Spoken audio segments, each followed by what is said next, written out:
Bueno, en primer lugar quiero agradecer a Carlos, al decano, por la invitación. En realidad, bueno, fue como casi una coincidencia frente a una propuesta mía de contar algunos de los proyectos que nosotros hacemos. Él gentilmente, bueno, nos ofreció este espacio, así que bueno, espero que les sea de interés. Yo estoy en representación de una empresa santafesina que se llama Sinter, que hoy en día es una empresa constructora, pero que tiene como particularidad que tiene la fábrica de estructura de acero más grande de la Argentina. Y bueno, básicamente la mayoría de los proyectos que hacemos tienen una componente de estructura de acero importante. ¿Qué voy a contar hoy? Es un poco sobre la base de un proyecto que hicimos hace unos cuantos años, que es la nueva terminal del Aeropuerto Internacional de Carrasco, en Montevideo, Uruguay. Digamos, aprovechar esa obra como para, bueno, tratar algunas temáticas que están relacionadas con este tema de la tecnología que están tratando en estos días acá. Y aprovechar para hablar de un tema ya muy conocido acerca de la relación que deberíamos tener y fomentar cada vez más entre arquitectos e ingenieros, ¿no? Bueno, este proyecto es un proyecto muy interesante. El proyecto es de un arquitecto uruguayo, Rafael Viñoli. A nosotros nos llega el proyecto, va muy avanzado, en un estado casi de proyecto ejecutivo, a través del cliente. El cliente es, bueno, un concesionario que tiene el aeropuerto a su cargo en Uruguay. O sea que venía ya muy desarrollado. De hecho, fíjense, el cálculo estructural, la solución estructural, básicamente estaba todo resuelto. Cuando empezamos a analizar el proyecto, ahí es donde empezamos a ver algunas inconsistencias, y en base a eso es lo que voy a desarrollar. ¿De qué se trata? Muy rápido. La parte de la estructura de acero, que es esta que está acá arriba, es una cubierta de doble curvatura, tiene unos 40.000 metros cuadrados, 360 metros de longitud, ¿sí? 130 metros de ancho en la zona de más anchura. Y bueno, con particularidad la complejidad de que esa estructura iba montada sobre 2 niveles de hormigón armado, y como dije antes, todo el proyecto basado en estándares norteamericanos. Y acá es donde yo quiero meter un poco la cuestión de tratar de sacarle provecho a la experiencia, ¿no? Que lo que pasó básicamente es que, aunque parezca mentira, la ingeniería hecha en Estados Unidos para algo que se iba a fabricar en el sur de América, y en Uruguay más precisamente, o que se iba a ejecutar en Montevideo, se terminó fabricando en Santa Fe, se puede haber fabricado en cualquier parte del mundo. ¿Cómo repercute eso, ¿sí?, en un proyecto si no están ciertos considerandos tenidos en cuenta? Esto es como para que vean la escala. Este era la vieja terminal, una terminal muy chiquita, que era una vieja terminal militar adaptada para vuelos civiles, y esta ya es la nueva terminal. O sea que realmente es un cambio importante el que hizo Uruguay para esto, ¿no? Entonces, algunas características principales del proyecto: bueno, los 40.000 metros cuadrados que les conté, con la doble curvatura de la cubierta, que acá se ve muy bien, ¿sí? La capacidad del estacionamiento 3 veces superior a la que estaba en el edificio anterior. Mucha superficie vidriada, 8.000 metros cuadrados de coating wall en todo el perímetro. Se remodelaron las pistas, 8 mangas, 4 eran telescópicas. Y bueno, una capacidad de tránsito para 4,5 millones de personas. Es un proyecto realmente de mucha envergadura, con una inversión total de 165 millones de dólares. Estas son algunas imágenes del proyecto, que se respetó a rajatabla, obviamente. El proyecto estaba muy bien estudiado, muy detallado, pero bueno, tenía algunas complicaciones de índole tecnológico que les voy a comentar. Se ve bueno, un poco que los 360 metros de longitud arrancan prácticamente del suelo, ¿no? Y llegan hacia el otro lado. El edificio tiene un solo eje de simetría. Estas zonas de acá son semicubiertas para los accesos de servicios. Acá se ve cómo llega hasta el suelo. Esta raja enorme que se ve acá son canalones importantes para recolectar el agua de toda esa gran superficie. Bueno, acá puse esta frase de Vignoli que comentaba con Carlos. Yo nunca sé si esto lo dijo realmente antes del proyecto o después cuando lo vio terminado y vio que era así lo ajustó, pero de cualquiera de las dos formas es cierto, porque tuve la oportunidad de ir al aeropuerto y se lo ve realmente muy amplio. O sea, él dice que imaginó un espacio amplio porque la gente en Uruguay es como que muy amistosa y muy de acompañar al familiar cuando se va de viaje, etc. Entonces, como ven, es realmente un espacio muy amplio y sobre todo acogedor. Acá en esta imagen se ve claramente la división de los conceptos estructurales, ¿no? Como hay toda una zona del funcionamiento principal de la terminal en hormigón armado, donde están bien divididos las zonas de arribo con las zonas de despegue, lo mismo para los ingresos. Y bueno, y esta es la cubierta en la que nosotros trabajamos, ¿sí? La cubierta de la estructura con estructura metálica, ¿sí? Con la doble curvatura y apoyada, fíjense, sobre un nivel más 8 de hormigón acá y un nivel más 14 acá. ¿Cuál es, o de qué forma me gustaría presentar la problemática que yo comenté antes, ¿no? De que la ingeniería está hecha en un lado y después alguien en otro lado tiene que tomar eso y ejecutarlo, ¿no? Bueno, para eso me tomo de un ingeniero, soy ingeniero, así que, bueno, perdón, pero se llama Eduardo Torroja, un ingeniero español que escribió un libro que se llama Razón y Ser de los tipos estructurales, donde Torroja lo que cuenta en un libro así es que, mirá, la solución de un diseño estructural, que puede ser para mí perfectamente adaptable a cualquier otro tipo de diseño, ¿sí? No es una cosa simple, no es una cosa tan lineal, seguir una serie de pasos y se acabó. Obviamente que hay que tener un orden, que hay que tener una forma de trabajar. Pero para demostrar eso lo que hace, dice, imagínense que el problema sean 4 ecuaciones con 4 incógnitas. Si ese es el problema está resuelto, porque dice, mirá, las ecuaciones son la finalidad utilitaria, para qué va a servir el aeropuerto, la función estática, obviamente que funcione, que sea estable, que sea resistente, que sea rígido, las cualidades estéticas de ese diseño y las condiciones económicas. Esas son las ecuaciones, y las incógnitas serían, para resolver el problema, el material que voy a usar, el tipo estructural, la forma y las dimensiones resistentes de cada uno de esos elementos, y por último el proceso de ejecución. Entonces, listo. El libro en un capítulo estaba cerrado si este sistema de ecuaciones tiene solución. ¿Por qué no tiene solución? Muy simple. Porque las incógnitas, principalmente, por ejemplo, en este caso empezaríamos por el proceso de ejecución, están todas relacionadas. Cada incógnita a su vez es una ecuación más.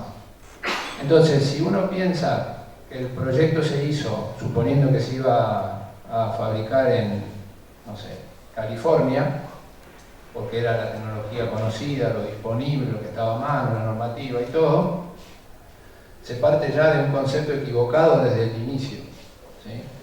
Entonces, ¿por qué se parte de un concepto equivocado? Porque el proceso de ejecución está relacionado con el tipo de estructura.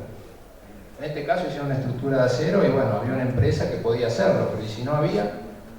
Parece muy obvio, pero estas cosas pueden pasar. El tipo estructural también tiene que ver con el material está relacionado con la forma y dimensión resistente que yo voy a elegir. Incluso el proceso de ejecución puede directamente decidir el material, como decía antes. Si no hay fábrica de estructura de acero, ¿cómo va a ser un proyecto con estructura de acero? Y todo esto básicamente en el fondo tiene que ver con cuestiones tecnológicas. ¿Por qué? Porque tanto el material como el proceso de ejecución, como la forma y dimensión resistente, tienen que ver con la disponibilidad de productos, de tecnología, etc. Ahora yo les voy a contar una serie de cosas que fueron sucediendo en el proceso de la ejecución, donde la tecnología estaba siempre presente, o limitando o exigiendo. ¿Sí? Porque hay cosas que necesariamente había que hacerlas, porque el proyecto era así y no se podía cambiar.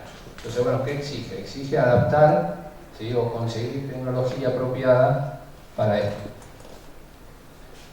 Entonces, básicamente las principales cosas que voy a contar al respecto tienen que ver con algunas cositas del diseño de la estructura, porque lo que nosotros hicimos fue rehacer ese diseño. ¿Qué cosas se modificaron de eso en función de la tecnología disponible? ¿Cómo fue el proceso de fabricación y la logística para desarrollar toda la obra? Y sobre todo la problemática relacionada con el montaje de la estructura y de la cubierta, que era una de las cuestiones donde digamos, había más novedades tecnológicas que tomar. El sistema estructural es muy claro, estaba muy bien planteado. De hecho, Viñoli trabajaba, el señor se jubiló ya, un ingeniero argentino que se llama Carlos Urié. O sea que era realmente muy claro el sistema estructural, sino planteando este eje de simetría, básicamente este perímetro, que es el perímetro vidriado de la parte propiamente dicha de la terminal, es un perímetro de apoyo. Estos son otros puntos de apoyo. Entonces básicamente había un sistema resistente en sentido norte-sur que tenía que ver con pórticos en la zona de la terminal propiamente dicha, y un sistema con pórticos en el sentido este-oeste, en lo que normalmente llamamos las alas, que son las partes esas semicubiertas, ¿no? Entonces con eso uno garantizaba la estabilidad en sentido norte-sur con esta parte de la estructura y en sentido este-oeste con esta, y por lo tanto el sistema propuesto era muy bueno. Lo que habría que revisar en todo caso es, bueno, cómo estaba concebido el diseño desde el punto de vista de los materiales a utilizar y de la tecnología disponible para eso. Estos son los pórticos norte-sur, que obviamente son todos distintos por la forma que tiene la cubierta, distintos hacia un lado del eje de simetría, el otro es espejo. Tiene una luz entre apoyo de 60 metros, tiene dos grandes voladizos, uno de 30, uno de 40 casi. Las columnas están articuladas sobre el nivel 14 y sobre el nivel más 8. Y bueno, es básicamente una estructura reticulada con columnas de sección circular hueca. Y el sistema estructural este-oeste, ¿sí? Son una especie de semipórticos. Acá yo tengo un buen empotramiento entre lo que es la columna y la viga. De nuevo, esta columna articulada sobre el nivel de hormigón, que es variable en este caso.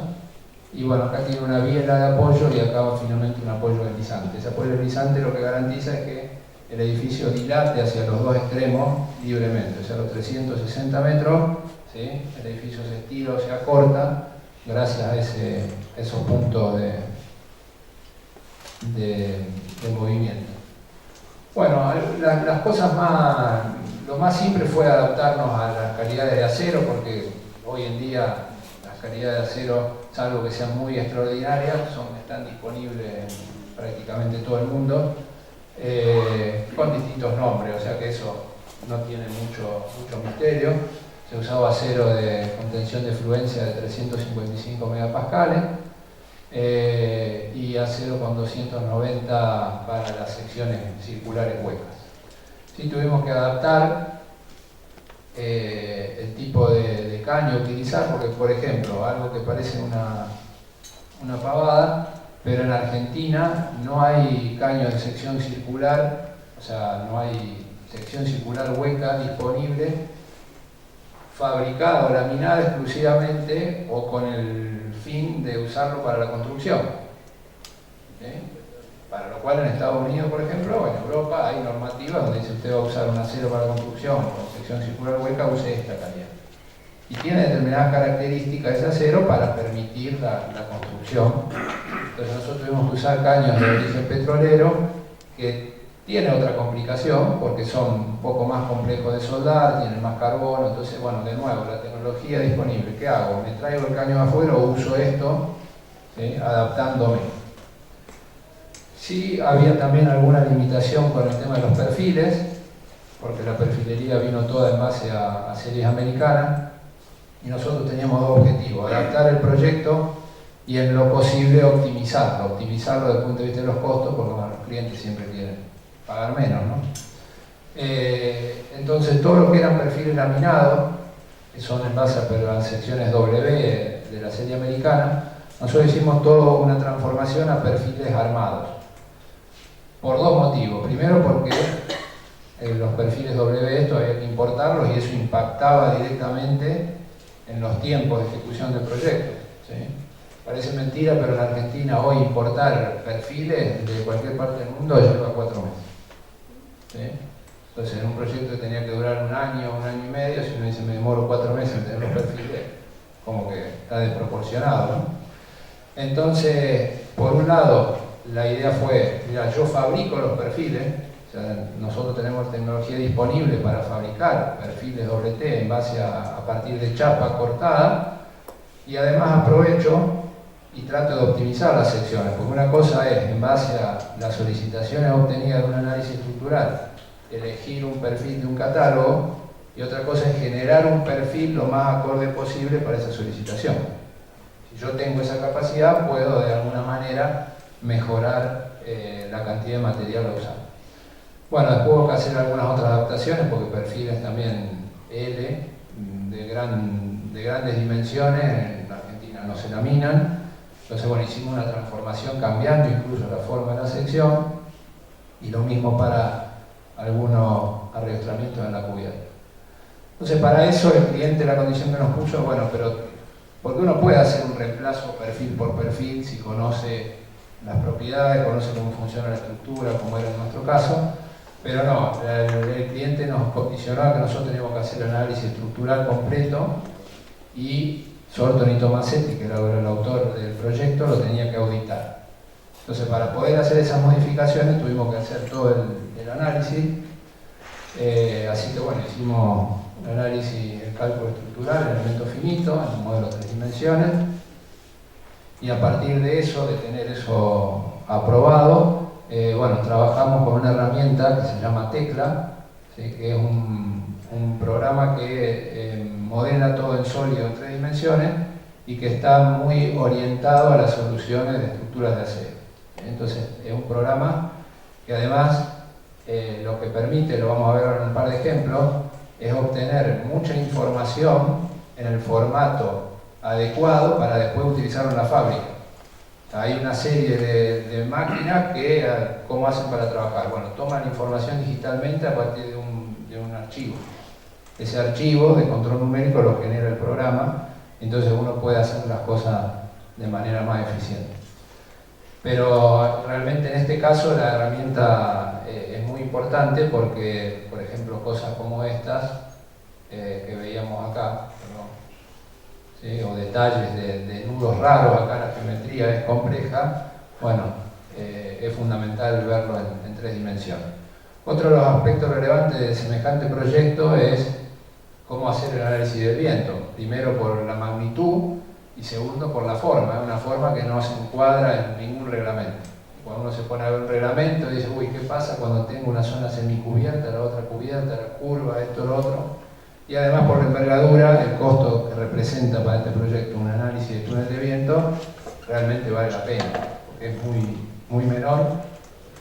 Entonces, bueno, en base a un estudio de análisis de túnel de viento, para un periodo de retorno de 50 años, se hicieron un análisis en 36 direcciones, ¿sí? Del viento, o sea, cada 10 grados actuaba el viento, y en base a eso se obtienen una serie de mapas de presión sobre la cubierta y bajo la cubierta. ¿Sí? Esta zona es debajo porque es la zona semicubierta, ¿no? Que es lo que pasa abajo en el cielo raso. Bueno, y todo esto se introduce en el modelo para hacer el análisis estructural correspondiente. Bueno, este es otro ejemplo que habla más a las claras de la necesidad de tener una herramienta apropiada, y una herramienta tecnológica como para poder primero resolver esto desde el punto de vista proyectual y en segundo lugar poder después de ahí pasar a la fabricación. ¿Sí? Porque si uno dice, bueno, yo lo resuelvo todo en 3 dimensiones, lo puedo hacer con un SketchUp hoy, probablemente. Ahora, ¿qué herramientas tiene o qué salida tiene el SketchUp que a mí me sirva, ¿sí? Como para yo generar planos de esto?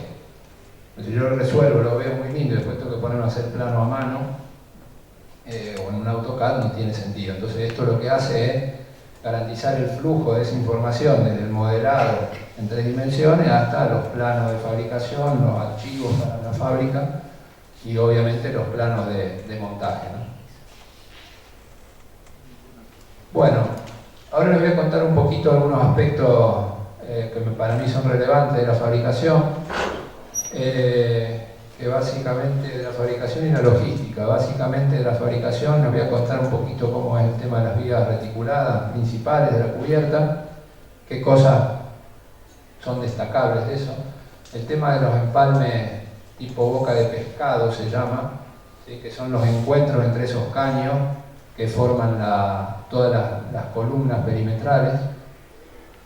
Y bueno, después el tema de la logística es un tema clave, porque ustedes fíjense las cantidades de piezas involucradas. Uno dice, bueno, no, ya está, esto es una papa, una obra industrializada, meto todo arriba de un camión, pum, pum, lo llevo, lo bajo, ¿sí? Pareciera que llevo una carpa y la inflo, pero no es tan así. Entonces uno tiene que organizar, ¿sí? El control de una cantidad total de 82.000 piezas que hay que llevar de acá a Montevideo, que hay que identificar con su nombre, ¿sí? De esas 82.000 eran 12.500 diferentes, o sea, no es que eran 82.000 piezas iguales, mandala y está todo bien, son 12.500 piezas diferentes. Cantidad de bulones 125.000, que también hay de distintas dimensiones, diámetro, largo. Entonces, eso forma una parte fundamental, ¿sí? Para garantizar el éxito de una buena ingeniería, una buena fabricación, etc. Si no, a la obra llega una pila de fierro, como decimos nosotros. No tiene que llegar una pila de fierro, tiene que llegar, ¿sí? Un mecano totalmente identificado con cada una de sus partes y ordenado en función de la secuencia que voy a hacer para el montaje. ¿Sí? Me llegan todas las vigas, sí, bárbaro, está buenísimo. Tengo todas las vigas y no puedo hacer absolutamente nada. Entonces, bueno, lo del armado de perfiles es lo que les comentaba antes. Todos los cordones de las vigas reticuladas básicamente se diseñaron con perfiles armados a partir de 3 chapas, ¿sí? Para lo cual, bueno, se usa una máquina de este tipo donde uno puede armar perfiles de distintas dimensiones, con lo cual lo que pudimos hacer es reemplazar aproximadamente esos perfiles laminados por esto y además tratar de optimizar, ¿sí? Esas secciones. Obviamente que esta herramienta a uno le permite un montón de otras cosas, ¿no? Esto es para ese proyecto en particular, pero uno puede hacer vigas como estas también ahí, ¿no? Esto es una viga carrilera para un proyecto industrial que tiene, esto es un perfil doble T, que tiene 2,60 metros de altura, ¿no? Por acá. O sea, es una herramienta que te da muchas posibilidades. Entonces, bueno, una de las, o dos de las cosas que más nos preocupaban con este tema de la viga cubierta es primero la curva, porque si a nosotros nos preocupaba, imagínense a ustedes como arquitectos cómo le preocupaba al arquitecto. ¿Sí? O sea, la curva es realmente la imagen del proyecto. O sea, no hay duda cuando uno llega ahí, lo ve y dice, che, esto, cómo hicieron esto es fundamental. Bueno, de hecho, el modelo de elementos finitos se hizo en base a, no me acuerdo ya la cantidad de coordenadas dadas por el arquitecto para cada uno de los puntos de la cubierta. ¿Sí? Entonces, bueno, lo primero que se acordó es hacer una estructura que sea, digamos, poligonal, que se aproxime a la curva, pero no sea curva. Porque realmente hacer el curvado de todos esos elementos es un tema complicado, de hecho en Argentina es imposible hacer, salvo que uno lo fabrique curvo. Entonces, bueno, con buen criterio acordamos en que se iba a hacer poligonal y que cuando se ejecutara la cubierta, que todavía no estaba perfectamente definido cómo iba a ser, por otro problema que les voy a comentar en un ratito, íbamos a ajustarnos a la curva definitiva. Bueno, entonces eso nos permitió, si bien también es bastante trabajo, porque hacer los quiebres están cada 6 metros más o menos, o sea, es decir, cuando uno tiene una capacidad de fabricar perfiles de hasta 14, 15 metros, bueno, acá eran tramos de 6 metros que había que ir quebrando, ¿sí? O sea, cortando y soldando con una forma geométrica aproximada a la curvatura. Eso, bueno, era una de las cuestiones más relevantes, y la otra era decir, bueno, esta viga, obviamente por las dimensiones, esto mide 4,60 metros de altura, la viga de canto, y la viga más larga medía 128 metros. La viga como una pieza. Está bien, tiene 60 metros de luz, no es tan grave, etc. Pero la viga de punta a punta medía 130 metros. Y nosotros mandamos todas las piezas a Uruguay, y cuando la armemos, ¿cuánto va a medir? ¿Sí? Porque si bien uno hace control numérico, usa herramientas todo ajustado, pero milímetro a milímetro uno va sumando y tiene dudas del resultado. Entonces, para eso lo que se hizo fue hacer una prueba en la fábrica. De hecho, en realidad nos ocupamos casi toda la playa de la parte externa de la fábrica, ahí en el parque industrial, acá en Sauce Viejo, ¿sí? Donde se armó y se relevó la pieza para ver que con las tolerancias y los juegos pensados en el proyecto para cada uno de esos empalmes, más las tolerancias de fabricación de todos los empalmes que había que hacer cada 6 metros, la pieza tenga la posibilidad de lograr la dimensión final. Bueno, funcionó bien, o sea, realmente las cosas que habíamos pensado funcionaron. De todas formas, también sacamos cosas interesantes de esto que corregimos antes de avanzar con el proyecto. Pero bueno, fue fundamental para sacarnos esa duda.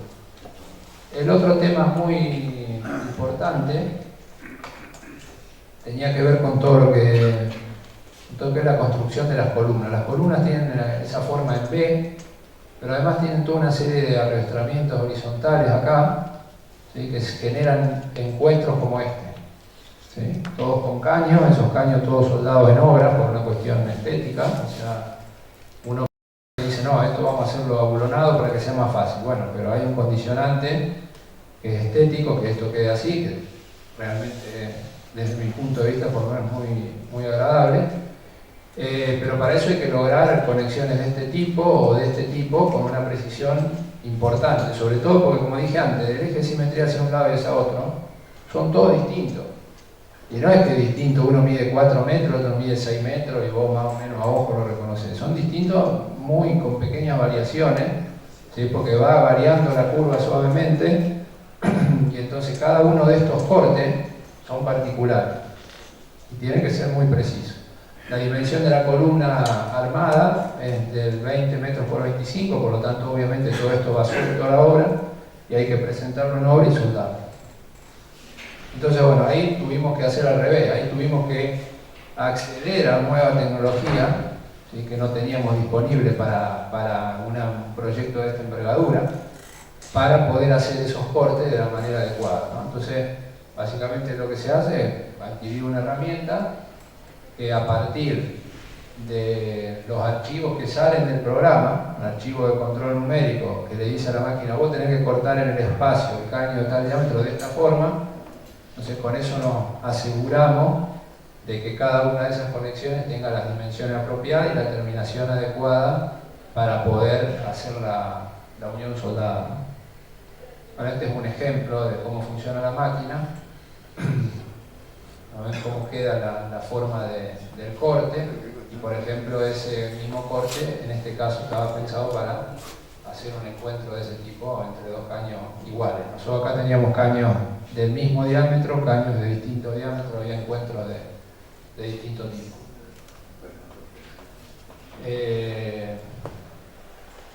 Respecto de la logística, lo que dije antes, hay cosas que, digamos, que son muy relevantes y para mí interesante transmitirlo.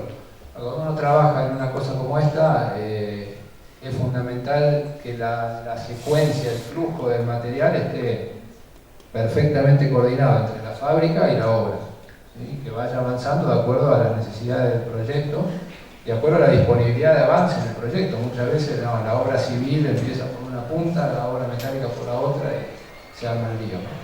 Entonces, bueno, nosotros trabajamos en base a lo que llamamos lotes o prioridades, donde fíjense, por ejemplo, en este caso para el montaje de las alas, lo que había era toda una secuencia, primero todas estas piezas, después todas estas, después la 4, la 5, la 6, que también tienen que ver con el desarrollo del proyecto y las necesidades de la estabilidad en el momento del montaje. Respecto del montaje, acá sí que había bastantes desafíos, porque, bueno, por la envergadura de la obra, por los pesos de las piezas, por las esbelteces de las piezas. La estructura metálica tiene una particularidad muy importante, y es que cuando uno tiene un material muy resistente, ¿sí?, lo que trata de hacer, o para qué usa eso, para poner menos material. Cuando yo pongo menos material, problema de resistencia no lo voy a tener porque voy a poner material que resista.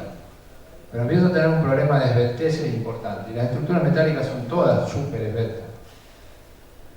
¿Qué es lo que pasa? Tienen una serie de elementos que, una vez terminada esa estructura, garantizan la estabilidad de esos elementos esbeltos en el momento que están fuera del conjunto. Si uno ve esta viga es imparable, esa viga uno no la puede parar. ¿Sí? Porque 100 metros, con un perfil que tenía, no sé, 200 milímetros de ancho de ala, obviamente papel. Ahora, lo que tiene es toda una serie de elementos que la obra, una vez que esté terminada, funciona. Entonces lo que tiene que uno buscar es la forma, la secuencia de montaje para garantizar esa estabilidad, ¿sí?, durante esa etapa de armado, que es fundamental.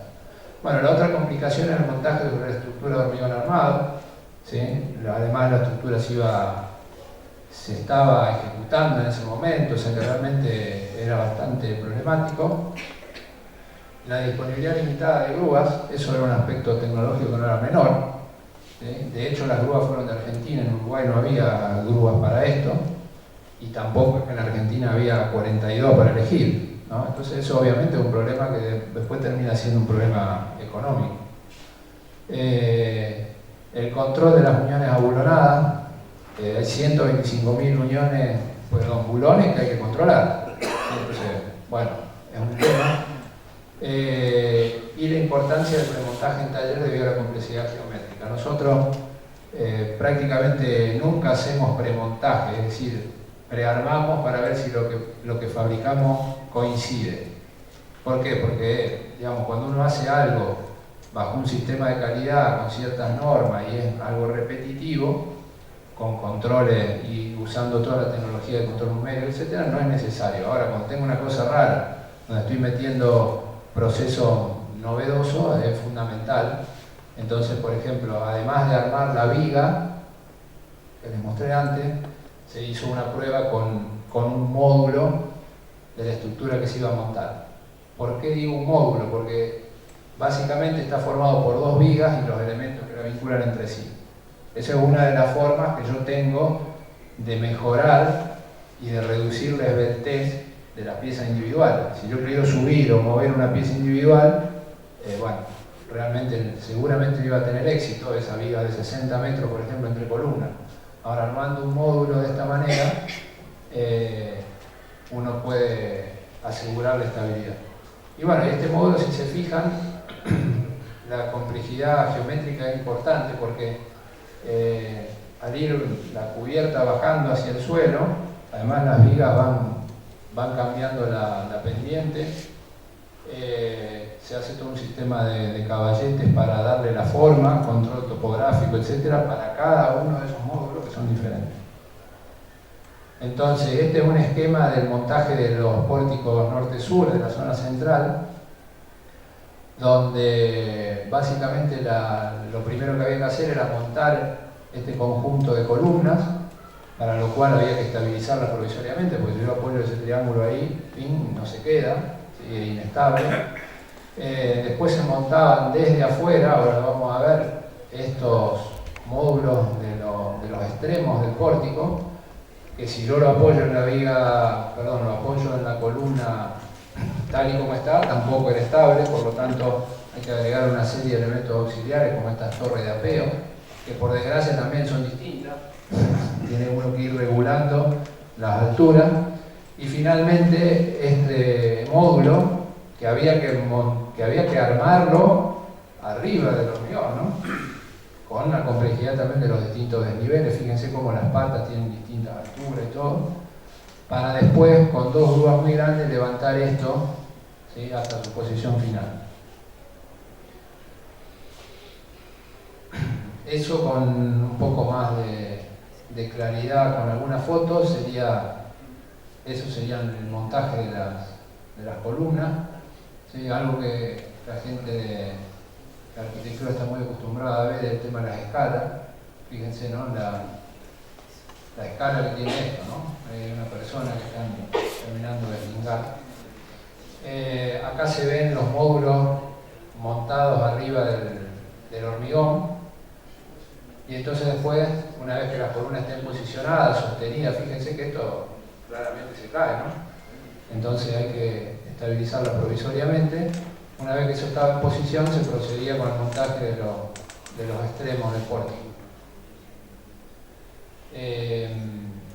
Y finalmente, con un módulo puesto sobre el hormigón, lo que se hacía con estas dos grúas de 250 y 300 toneladas, izar este módulo hasta su posición final. Fíjense de nuevo la escala, esos puntitos que ven ahí son las personas que están haciendo las uniones abulonadas en el lugar. Bueno, esta es alguna de toda la información que había que generar para de nuevo garantizar lo que era la base del proyecto, por lo menos de la cubierta, que era la forma, ¿no? Entonces hay toda una serie de puntos de control para cada pórtico, por eso hay tantos números, porque son todos los pórticos distintos, donde hay que controlar topográficamente cómo quedaba eso, controlar topográficamente a temperatura más o menos estable, si dentro de un rango, porque también pasa que uno va un día a la mañana, el otro va a las 3 de la tarde y miden cosas totalmente distintas, para, bueno, asegurarnos que estábamos lo más cerca posible de esa curva. Otra de las cosas que les mencioné es la importancia del control del abulonado, ¿no? Cuando uno dice 125.000 bulones, yo como hago para saber que están bien puestos.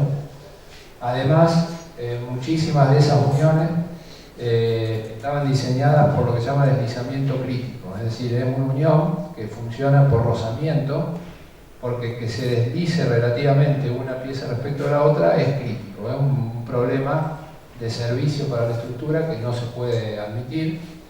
Entonces, para que haya ese trabajo por rozamiento, los bulones estos tienen que estar pretensados, es decir, tienen que tener, ¿sí?, un apriete del 70% de su capacidad de tracción. Entonces, controlar eso hay varias formas, ¿sí? Bueno, pero una de las formas más prácticas y que usamos acá es una arandela, que se llama arandela de indicador directa de tensión. Si alcanzan a ver ahí, se ven como unos puntitos alrededor de la arandela de color anaranjado, porque básicamente lo que hace esa arandela es lo siguiente: tiene unas protuberancias con una parte hueca en la parte de atrás, una resina, ¿sí?, en la parte inferior. Entonces, cuando uno empieza a apretar la tuerca, cuando llega a la tensión esa que yo digo que se necesita, ¿sí?, la resina esa se expulsa, y entonces en el contorno de la arandela uno ve la resina y dice, bueno, este bulón está en condiciones. Entonces eso lo que hace es permitir que uno vaya mucho más rápido y además que se asegure que todo esté en condiciones. Bueno, y como para terminar, el tema de la curvatura y la terminación final de la cubierta, ¿no? Este es un plano del proyecto original de Vignoli, donde ellos habían ya, bueno, estaban de acuerdo en hacer la viga reticulada quebrada, sí, acá se ve, y entonces decidieron, pensando con la tecnología disponible allá en el norte, que lo mejor era hacer la estructura de la cubierta de madera. ¿Sí? Tiene cierta lógica. ¿Sí? ¿Por qué tiene cierta lógica? Porque ellos la madera la manejan muy bien y porque lo que hacía falta era un elemento que tenga suficiente flexibilidad como para ir acompañando la curva, que la madera la tiene. ¿Sí? ¿Qué es lo que no tiene lógica? Lo que no tiene lógica es pensar que acá íbamos a conseguir, ¿sí?, tirante para 40.000 metros cuadrados de la cubierta esa en madera, en buena calidad, como tiene que ser. ¿Sí? Entonces eso es realmente lo complicado. Y además había otro aspecto que no estaba bien resuelto, que es cómo ajusto la altura entre la curva ideal y el polígono que fabricamos. ¿Sí? Si uno mira acá, ellos dicen taco de madera, control de curvatura donde sea necesario. ¿Sí? Es decir, bueno, mira, nosotros sabemos que hay una diferencia entre la curva y el polígono. Vos andás metiéndole unos taquitos de madera en los 40.000 metros cuadrados de forma de que se ajuste. Bueno, claramente se ve que no había más tiempo para desarrollar el proyecto y salió. ¿Sí? Entonces, bueno, tecnológicamente no estaba resuelto esto, cómo hacerlo. Y bueno, entonces trabajamos como para mejorarlo. Entonces la pregunta era cómo aproximar ese polígono, ¿sí?, a la curva pensada. Y ahí realmente hubo un trabajo muy interesante de aproximación, que yo siempre lo cuento como ejemplo entre arquitecto e ingeniero, ¿no? Porque si bien el mismo estudio había dicho pongan un taquito donde haga falta, cuando nos juntamos la primera vez ya estaban hablando de que tenía que tener un sistema de regulación cada punto, 10.000 puntos eran, de apoyo, ¿sí?, para que yo lo vaya ajustando y que después topográficamente lo mida y entonces me garantice que sea la coordenada que dice el plan. Bueno, ya nos pasamos del taquito al otro extremo de la NASA, que además es inmaterializable, porque decía antes, ¿cómo hago para medir todos esos puntos bajo las mismas condiciones, al milímetro? Es un disparate. En definitiva, aprovechando la idea de la madera, lo que nosotros dijimos, bueno, ¿cómo hacemos para conseguir un material flexible que paradójicamente debería resistir flexión? ¿Sí? Porque en definitiva, flexible para que se adapte a la curva, para no tener que hacer un rolado, sino que sea algo que se adapte a la curva, pero además tiene que trabajar como un elemento estructural, ¿sí?, como una correa. Entonces, bueno, se trabajó con la sección para garantizar esa flexibilidad y resistencia a la vez. Entonces la propuesta fue usar un perfil omega como este, que se va empalmando en largo. ¿Eso qué ventaja tiene? Que yo a medida que empalmo, mientras más longitud tenga de un perfil, más flexible, porque solamente por el propio peso va a ir acompañando la curva. Si lo hago todo corto y quebrado, tengo que hacer mucha fuerza para lograr la curva. Y bueno, y todo eso se trabajó con tornillo autoperforante, y lo más interesante es que esto nos permitía, ¿sí?, dar una regulación en altura en cada uno de esos puntos. Entonces, por un lado hay una serie de apoyos, que son estos que están acá, que se fijan primero con un plano, con las coordenadas en cada lugar, y después otro plano donde se indican las diferencias de altura que tengo que cubrir entre la viga y la parte superior de la correa. Y entonces con esto se aproximó bastante bien a la cubierta. Otro problema, sino discusión interesante era una discusión de escala, ¿no? Porque a mí me llamó mucho la atención que los proyectistas muy conocedores del propio proyecto, obviamente, porque lo gestaron ellos, estén tan preocupados por 2 o 3 milímetros que cuando uno ve semejante superficie dice, pero ¿cómo puede ser si no? Debería ser imperceptible, ¿no? Pero bueno, eso muchas veces nos pasa a los proyectistas, Nos pasa que nos metemos en el papel uno por ahí pierde la escala, se mete en el detalle y quiere que el detalle sea perfecto y se olvida de que hay un contexto que es fundamental para ponerle un peso, ¿no?, a ese detalle. Bueno, esto fíjense que es como fueron quedando las correas, y por encima viene la cubierta, que básicamente estaba conformada por una chapa trapecial, tipo lo que en Estados Unidos le llaman steel deck, pero básicamente una chapa trapecial, que tenía que salvar la luz entre las correas. También esa chapa permitía adaptarse bastante bien a la curva. Después tiene una aislación térmica con un poliuretano. Arriba de ese poliuretano, y fíjense que con el detalle, ¿no?, que están desfasadas las juntas, ¿sí?, una placa de yeso. ¿Para qué? Para suavizar un poco más esa curva, porque en definitiva cuando uno tira este poliuretano, esto termina siendo casi un polígono. Entonces, para ir matando esta junta se pone el yeso, y además porque, bueno, de esa manera la membrana de TPO puesta sobre el yeso tiene, digamos, una superficie mucho más suave. Bueno, la membrana básicamente se fijaba mecánicamente, ¿sí?, todo se fijaba mecánicamente a la chapa.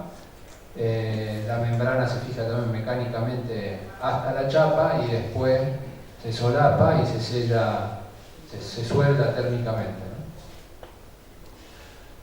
Bueno, estas son algunas imágenes de lo que les fui contando. Esto, fíjense que es todo cómo se arma uno de esos módulos de columnas, ¿sí?, que medían 25 por 20, pero además entre cada columna había el orden de 9 metros, o sea que estamos hablando de un volumen importante.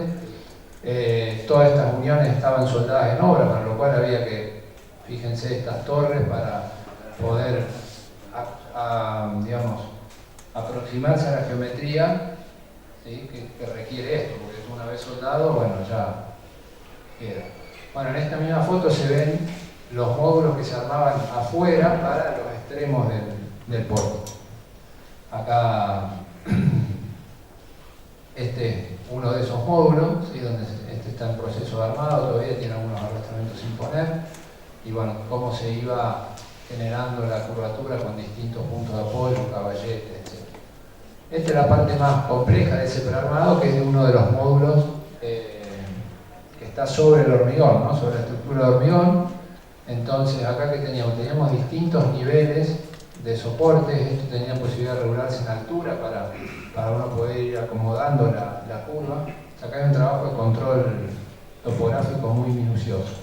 Esto que se ve acá de distinto color, es una superficie preparada especialmente para poder garantizar esas uniones por rozamiento que yo les explicaba antes, ¿no? Por eso es que se lo ve así. Bueno, este es un caso donde en el atrio central hay un gran hueco.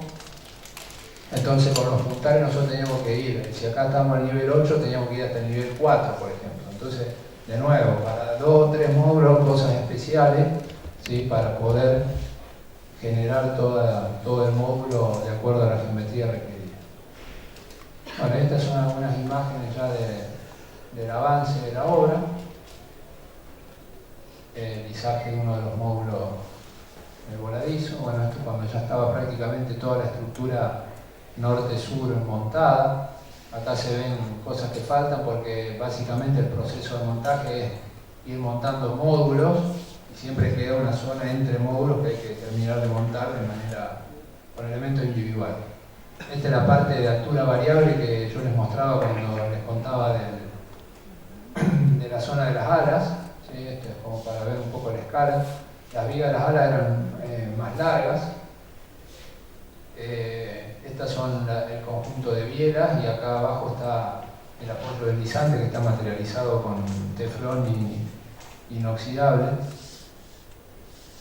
Bueno, y ahí ya hay un avance de estructura más el avance de la cubierta, ¿sí?, donde se ve que se venía avanzando ya con la membrana. Todo un tema aparte, ¿no?, el tema de cómo sellar bien todo este canalón, que el canalón medía 2 metros por 1 metro, una cosa así. Y lo que a mí siempre me asustó, pero se ve que está bien resuelto porque no escuché que haya habido problema, es la descarga de todo esta agua, un problema hidráulico realmente importante, es descargar todo esto en un gran canalón acá y eso iba a un desagüe, pero bueno, parece que funciona. Bueno, esto es ya terminado con los detalles que hablábamos antes, ¿no? Fíjense el nivel de detalle de estas conexiones, todo este arrastramiento, estos nudos, ¿sí? Todo esto eran perforaciones previstas ya para esa instalación lumínica, para pasar todos los cables por dentro, etc. De hecho acá no se nota, pero incluso las columnas tenían en algunos lugares una ventana para poder meter los cables y después eso se cerraba.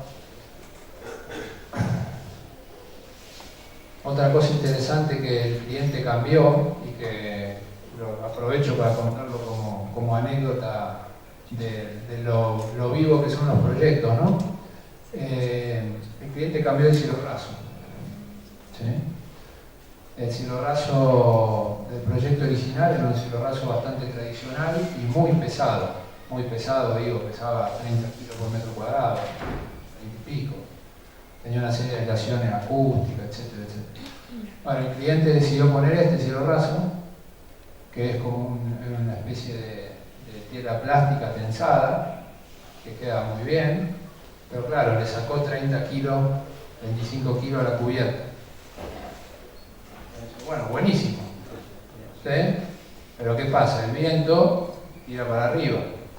¿Sí? Aunque parezca mentira haberle sacado eso, generó problemas en un par muy puntual de columnas, ¿sí? Que hubo que ir a reforzar la vinculación de la columna del hormigón debido a ese cambio.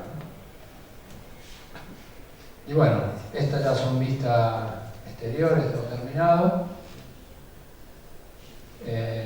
Acá donde se ve bien la división esa que les decía al principio, ¿no? De los arribos y para el despegue. Y bueno, más fotos ya como para terminar. Muchas gracias.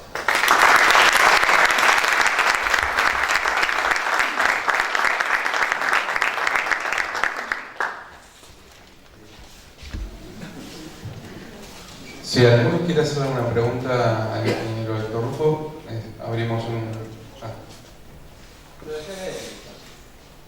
Te quería hacer una pregunta de las uniones de los tubos. Sí. ¿Eso implicó que tuvieran que llevar los triángulos enteros? No. ¿O soldado ahí? No. Porque he visto otras soluciones que a veces los ponen con... O sea, se te alejan del WP con chapas y después recubren circularmente en otra punta. Sí, no, pero digamos, el requerimiento era... digamos, la unión se podía hacer ahí perfectamente. Y bueno, la idea es que no hubiese ninguna cosa que sobresalga del caño. De hecho, nuestra propuesta original era hacerlo a bulonada, casi nos matan. ¿Sí? A bulonada. A ver, si uno ve Ezeiza... Pero yo he visto soluciones que son, digamos, tubo... Sí, te entiendo. No, pero acá no hacía falta. No hacía falta porque si no teníamos que agregar cantidad de piezas y todo. Y con esa solución del corte, la unión es muy buena. También tengo que reconocer, aunque me pese, que no estoy seguro si hubiese salido tan bien en Argentina como en Uruguay. En Uruguay nos encontramos con muy buenos soldadores en campo. Eso te iba a preguntar, ¿cómo garantizaba la soldadura? La soldadura se hace en control de ultrasonido, básicamente, porque son soldaduras, esas eran soldaduras de penetración completa, o tintas penetrantes por si hubiera algún problema superficial. Pero sí, sí, es un control. Y nosotros en Argentina, que cuando trabajamos acá, le huimos muchísimo a la solución soldada en obra. Porque no, lamentablemente no hay personal muy calificado. ¿Sí? O sea, en la parte petrolífera sí. Sí, pero en la parte petrolera, pero no en la construcción, tal cual.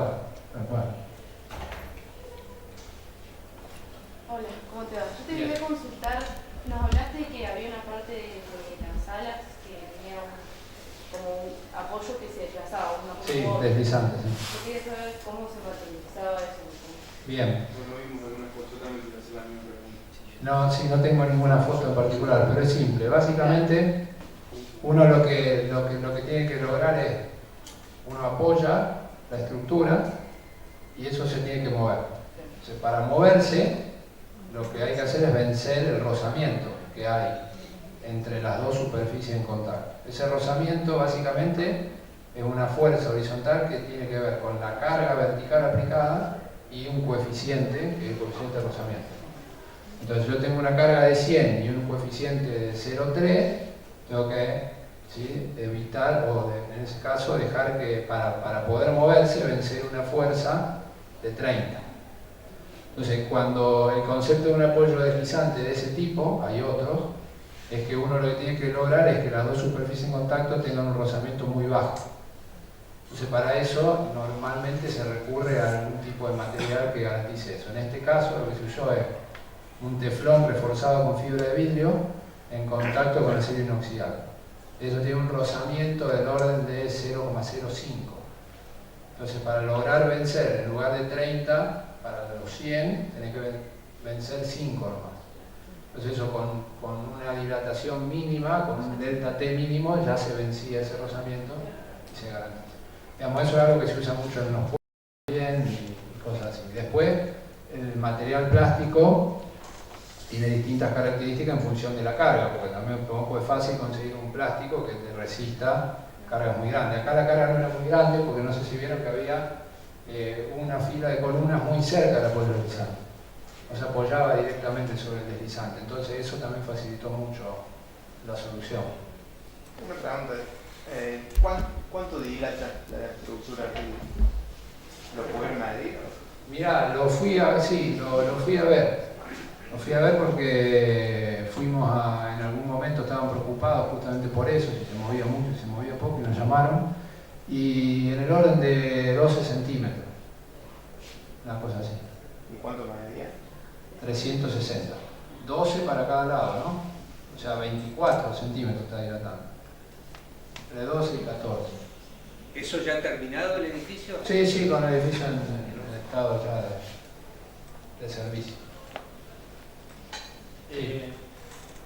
Así datos de periodo de producción y de montaje, números, Sí. no económicos, sino decir No, sí. una estadística de, porque esto es un diseño particular para una forma de construir, digamos, para ahí no tan tradicional. Digo, ¿cuánto varió? Si tienen ahí un número en cantidad de horas hombre o adaptación. Mirá, esto en promedio, lo que pasa que, a ver, cuando... Te lo pregunto en qué sentido, digo. Uno, por lo general, en los talleres de arquitectura, cuando está en clase, nosotros de tecnología, rápidamente o por ahí con una apreciación, digamos, efectiva, dice, no, esta obra va a ser más cara, se va a tardar más tiempo, va a generar, y por ahí termina siendo un galpón, como lo vemos tradicionalmente, y obviamente cambia la estética de la arquitectura. Sin duda. ¿Pudieron cuantificar cuánto más le varió en una estructura tradicional? Mirá, a ver, dos o tres cosas. Primero cuantificarlo, digamos, primero hay que dividirlo entre lo que es la fabricación y el montaje. ¿Sí? Sí. El montaje sin duda es mucho más caro que el montaje. Lo que pasa es que también hay que ver con qué lo comparamos, ¿no? Si lo comparamos con el galpón que decís vos, ni hablar. Con una grúa de 40 montás todo, y acá tenías dos grúas infernales que eran, cada grúa son 18 camiones. La grúa va en 18 camiones, llega a la obra, necesitas otra grúa para armarla, la tenés ahí, no sé, hoy debe costar $100.000 por mes una grúa. Entonces el montaje, sin duda. Yo creo que porque no se pensó bien el proyecto desde un principio. Se podría haber minimizado mucho eso. Pero el hecho de que ya estaba avanzando la obra civil y que uno tenía que ir avanzando sobre eso, si uno hubiese pensado la cosa más integral, se podría mejorar. Y desde el punto de vista de la fabricación, no fue mucho más costoso que una cosa normal. ¿Por qué? Porque básicamente la mayor cantidad de trabajo está en lo que tiene que ver con los caños, ¿sí? Pero que se resolvió con una máquina, o sea que en definitiva no tiene gran cosa. Y el tema de hacer la curva de la viga, que eso sí tiene un impacto importante porque es mano de obra de empalmar perfiles que vos normalmente no lo haces, ¿sí? Cada 6 metros.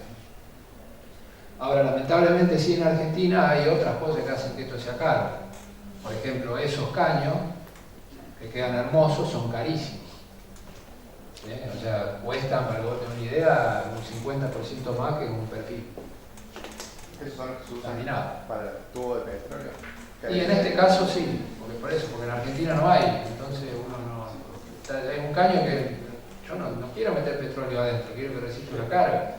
¿Sí? Entonces es otro concepto, entonces los caños cuestan un disparate.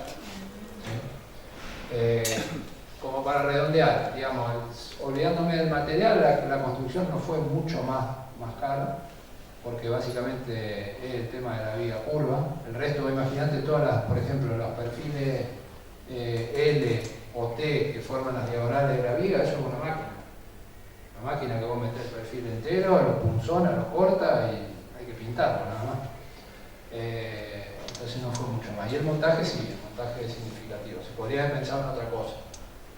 Se podría haber pensado con tiempo en un sistema no tradicional, con gato, o ir avanzando en paralelo la obra civil con la metálica, entonces vos con la grúa no tenías que irte porque nosotros no teníamos que levantar 300 toneladas, teníamos que levantar 20, no estaba tan lejos. Grúa grande porque estabas lejos y la obra civil podría haber acompañado. Podría haberse diagramado de otra forma como para, pero bueno. Y no cambiar el proyecto, pero siempre lo ejecutar. Sí, sin duda. Y eso hubiera avanzado. ¿El techo engrafado lo tuvieron que unir? No, vos decís la chapa. Sí, la tengo que No, porque como después arriba iba la membrana, esa chapa está unida sin engrafar, sin nada. No tiene ninguna vinculación. De hecho no está preparada para engrafar, está solapada nada más. Es una chapa trapecial. Vino solamente en los lugares. Sí, sí.